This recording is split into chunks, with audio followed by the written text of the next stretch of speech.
मी दिसल्यावर चिकूचे reactions बघण्यासारखे असतात. तर आज आम्ही आमच्या कुकरला डॉक्टरकडे आणलेला होता. डॉक्टरने एक इंजेक्शन देऊन गोळ्या लिहून दिल्या, बोलला टायमात घ्या. चिकून बघा कसे तांदूळ चॉईस केला. मग मी वाजा घेऊन निघालो. चिकू बघा आज भलताच खुश होता. मला बोलतो आज चिकन खायचं आहे मला. चिकन तर घेतलं, पण चिकनचं बनवणार काय हा मोठा प्रश्न पडलेला. तर आज बनवायची आहे चिकन बिर्याणी. चिकन बिर्याणीसाठी तर आपल्याला पहिल्यांदा चिकनला पूर्ण सगळे मसाले लावून मॅरिनेशनसाठी ठेवायचं आहे.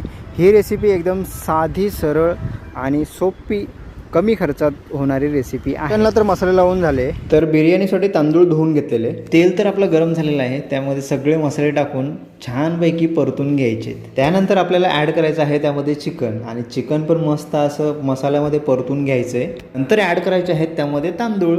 बघा आहे की नाही सोपी रेसिपी. व्हिडिओ आवडली तर एक लाईक आणि पेजला फॉलो करायला विसरू नका. तर रेडी झालेली आहे आपली बिर्याणी. मी तर बसलो जेवायला, तुम्ही पण या मस्त जेवण करायला.